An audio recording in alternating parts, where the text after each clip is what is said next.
Hey guys, welcome back to my channel Bansal biology. आज हमारे साथ है चिंतन, जिन्होंने एडमिशन लिया एमएससी के लिए पीजीआई में। तो वो अपना ये जो सारा एक्सपीरियंस है यहाँ पे एडमिशन से रिलेटेड, तैयारी से रिलेटेड, वो यहाँ पे शेयर करने वाली है। तो थैंक यू सो मच चिंतन for joining with Bansal biology. Hi, ma'am.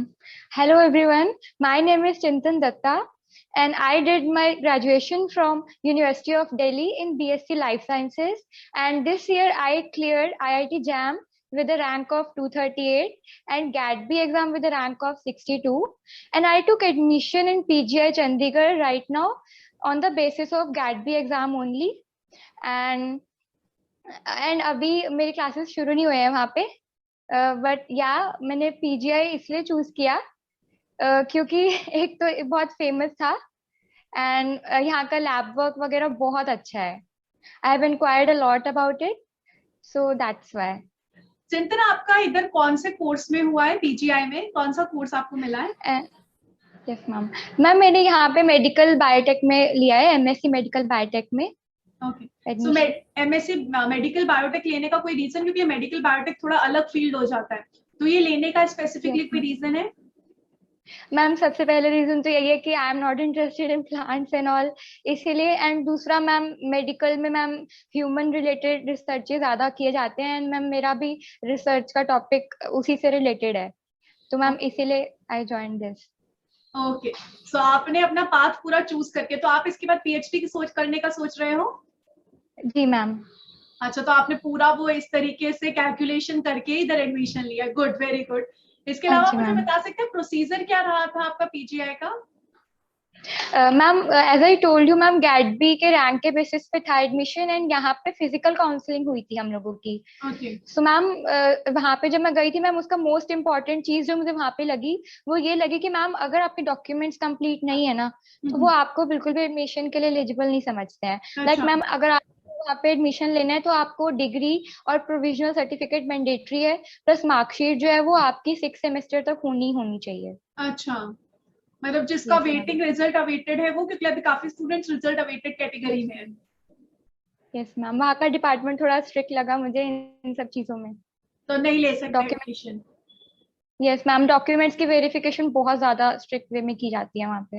Okay, तो आप बता सकते हैं स्टूडेंट्स को क्या क्या डॉक्यूमेंट्स उनको रखने चाहिए? अगर अगले साल के लिए कोई स्टूडेंट देख रहा होगा तो क्या क्या डॉक्यूमेंट्स उनके पास होने चाहिए? फर्स्ट ऑफ ऑल तो आपको सारे के सारे ओरिजिनल डॉक्यूमेंट्स लेकर जाने पड़ेंगे वहाँ पे। वो सारे के सारे डॉक्यूमेंट्स आप पे वेरीफाई करते हैं एंड फिर आपसे वहाँ पे फॉर्म वगैरह भी फिल करवाते हैं। पीजीआई का एप्लीकेशन फॉर्म होता है एंड आपको सारे एक पूरा सेट बनाना पड़ेगा आपको, फोटोकॉपी का सारे के सारे डॉक्यूमेंट्स का। लाइक आपकी डिग्री होनी चाहिए आपके पास, प्रोविजनल सर्टिफिकेट होना चाहिए, करेक्टर सर्टिफिकेट होना चाहिए, माइग्रेशन सर्टिफिकेट भी एडवांस में आपको लेना पड़ेगा आपके कॉलेज से, एंड मार्कशीट 6 सेमेस्टर तक की चाहिए, फोटोज एंड ऑल तो बेसिक ही है मैम, वही सब, एंड 10th एंड 12th के मार्कशीट भी। सो मतलब आपको आपका कोई इंटरव्यू नहीं हुआ, सिर्फ आपका गैटबी के बेसिस पर आपकी काउंसलिंग और काउंसलिंग में आपको सेलेक्ट कर लिया गया, राइट? Yes ma'am. तो आपने बोला कि आपने गैटबी के थ्रू यहाँ पे एडमिशन लिया, तो आपने गैटबी की किस तरीके से प्रिपरेशन की थी चिंतन?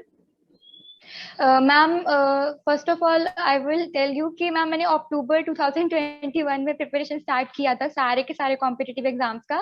एंड फिर उसके बाद मैम मैंने स्टार्टिंग में अक्टूबर में पाथफाइंडर के बुक्स रेफर करने की कोशिश की, बट मैम मुझे बहुत प्रॉब्लम आया क्योंकि मुझे ना पिन पॉइंट करने में बहुत दिक्कत हो रही थी चीजें कि from where to start and what to read. And then फिर मैम मैंने अनअकैडमी ज्वाइन किया, फिर मैंने आपके सारे के सारे लेक्चर वीडियोज देखे, 1 मंथ में मैंने सारा का सारा टारगेट बना के कंप्लीट किया।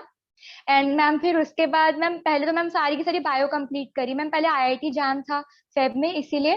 एंड मैम फिर उसके बाद मैंने कुछ टाइम में ही फिजिक्स केमिस्ट्री एंड मैथ्स वगैरह को थोड़ा सा रेफर करके आईआईटी जैम दिया था। एंड मैम उसके बाद मैंने ज्यादा मेहनत नहीं करी क्योंकि मैम आईआईटी जैम की जो प्रिपरेशन थी मैम वो मोर देन इनफ थी गैटबी एग्जाम के लिए, तो मैंने कुछ भी एक्स्ट्रा उसके लिए प्रिपेयर नहीं किया था। एंड मैम उसके बाद मैंने 1-2 एग्जाम्स और दिए, जैसे जामिया है, नेम्स वगैरह भी इसी साल मैम, और उसका भी रिजल्ट अवेटेड है। ओके, सो तुमने अक्टूबर में स्टार्टिंग किया है, तो तुम अभी ये तो तुम बहुत ही अच्छे से सजेस्ट कर सकते हो स्टूडेंट्स को जो अभी प्रिपरेशन स्टार्ट कर रहे हो, कि अभी भी डर को लगता है लोगों को कि अभी तो जुलाई चल रहा है, तो अभी भी उनको लगता है कि प्रिपरेशन नहीं हो पाएगी, तो तुम उनको बताना चाहोगे तुमने किस तरीके से कंप्लीट किया था? मतलब 1 महीने में तुम बोल रहे हो बायोलॉजी कंप्लीट किया, बहुत बड़ी बात होती है, तो तुमने किस तरीके से किया था? Ma'am as I told you कि मैम मैंने पहले सारे के सारे आपके वीडियोस देखे एंड साथ साथ मैं नोट्स बनाए। मैंने नोट्स बना के फिर उसे मैम मतलब डे टू डे रोज एक बार रात को बैठ के रिवीजन किया मैंने। फिर उसके बाद मैंने कहा मैम मैंने पाथफाइंडर से पढ़ा। फिर पाथफाइंडर से मैम मैंने अच्छे से मार्क कर लिया था सारा, ताकि रैपिड रिवीजन हो सके लास्ट मोमेंट पे। एंड मैम उसके बाद फिर जो टाइम बचा मैंने मैम उसको अच्छे से यूटिलाइज किया मैम मैथ्स वगैरह पढ़ने में। मैम एक्चुअली 12th तक मेरे पास मैथ्स था, तो मुझे ज्यादा मैथ्स वगैरह में प्रिपेयर करने में प्रॉब्लम नहीं आई थी। मैम मेरा यही था। ओके। और तुमने इसके अलावा रिसर्च के बारे में भी बोला कि तुम रिसर्च का सोच रही हो, तो तुम बता सकते हो किस किस से रिलेटेड तुम रिसर्च करने का सोच रही हो? मैम मेरा मैम मेन टॉपिक तो ma'am immunology and cancer biology से रिलेटेड है रिसर्च का, कि मैम जैसे इम्यून सिस्टम जो है वो कैसे मैम हैम्पर हो जाता है कैंसर कैंसर के उसमें पूरा ट्यूमरोजेनेसिस में। ओके, तो इसके बाद तुम्हारा CSIR नेट देने का फिर प्लान होगा, फिर CSIR नेट से कोई इंस्टीट्यूट और start. Yes ma'am. Okay. So ma'am foreign जाने का भी है। फॉरेन जाने का मन है? अरे वाह, वेरी गुड। बहुत ही अच्छी बात है, आप अच्छे से करिए, अच्छे से अपनी रिसर्च कंप्लीट करिए, बहुत ही अच्छी यस बात होती है ये। इसके अलावा चिंतन, आप यस। स्टूडेंट्स को कुछ मैसेज देना चाहते हैं जो कि अभी प्रिपेयर कर रहे हो, किस तरीके से क्या करें वो? मैम सबसे पहली बात तो यही है कि मैम उन्हें अपने में सेल्फ कॉन्फिडेंस लाने की बहुत जरूरत है। मैम स्टार्टिंग में बच्चे बहुत ज्यादा टेंस हो जाते हैं कि सिलेबस कंप्लीट नहीं हो पाएगा, बट आई वुड सजेस्ट कि आपसे जितना हो पाता है आप उतना करिए। टाइम की चिंता मत करिए एंड डेली टारगेट सेट कर कर पढ़िए। And notes banana is most important. Notes ma'am क्योंकि जरूरी इसीलिए क्योंकि मैम लास्ट डेज में रिवीजन जो है मैम बुक से नहीं कर सकते हम। मैम पाथफाइंडर के बुक्स बहुत अच्छे होते हैं क्योंकि वो बहुत कंसाइज है, but still I would say कि मैंने जैसे प्रिपेयर किया था, मैंने नोट्स बनाए थे आपके सारे के सारे लेक्चर्स रेफर करके। तो मैम मैं ये भी सजेस्ट करूंगी सब बच्चों को कि अन अकेडमी जरूर रेफर करें एंड आपकी क्लासेस बिल्कुल अच्छे से प्रिपेयर करें, क्योंकि आपने जो भी मैम पढ़ाया है वो बहुत मतलब मैम काम आया है मेरी सारी प्रिपरेशन में, सारे एग्जाम्स में।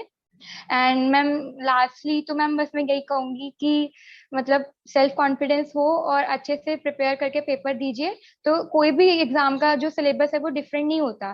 जैसे मैम काफी बच्चों को एम्स के एग्जाम के लिए बहुत ज्यादा टेंशन रहता है कि डिफरेंट आता होगा, बट मैम बिल्कुल ऐसा कुछ नहीं है। मैम जैसा आईआईटी जैम है, आईआईटी जैम से रिलेटेड क्वेश्चन ही आते हैं एम्स में। एंड एम्स में मैम बच्चे कंफ्यूज रहते हैं कि मैथ्स और केमिस्ट्री और समथिंग आता है नहीं आता है। So I will also tell this to you people कि ऐसा कुछ नहीं आता है, सिर्फ बायो से रिलेटेड क्वेश्चंस आएंगे एंड वो भी वायरोलॉजी एक्सेट्रा से रिलेटेड आते हैं या टेक्निक से रिलेटेड क्वेश्चंस पूछे जाते हैं, तो वो अच्छे से प्रिपेयर करिए। ओके, चलो अभी हम एम्स पे आ गए हैं, तो फिर एम्स का ही मैं आपसे और पूछ लेती हूँ। तो आपने बता दी कि आप बायोलॉजी आता है, एम्स में आपने कौन से कोर्स के लिए दिया था एग्जाम? मैम एम बायोटेक के लिए। एम बायोटेक के लिए, मेडिकल बायोटेक्नोलॉजी के लिए दिया था। तो इसके लिए आप और बता दीजिए कितने क्वेश्चंस आते हैं, क्योंकि स्टूडेंट्स को नहीं पता होता है, बहुत स्टूडेंट्स टेंस रहते हैं, तो आप एक्सप्लेन कर दीजिए अच्छे से। मैम एम्स के लिए मैम ऐसा ही टोल्ड यू कि मैंने आईआईटी जैम की प्रिपरेशन के बेसिस पे ही सारे एग्जाम्स दिए हैं। तो मैंने एम्स के लिए बस क्या किया था कि मैंने पाथ फाइंडर को और अच्छे से लाइन टू लाइन एकदम रीड किया था एंड उसी के थ्रू मेरा एग्जाम बहुत अच्छा गया है।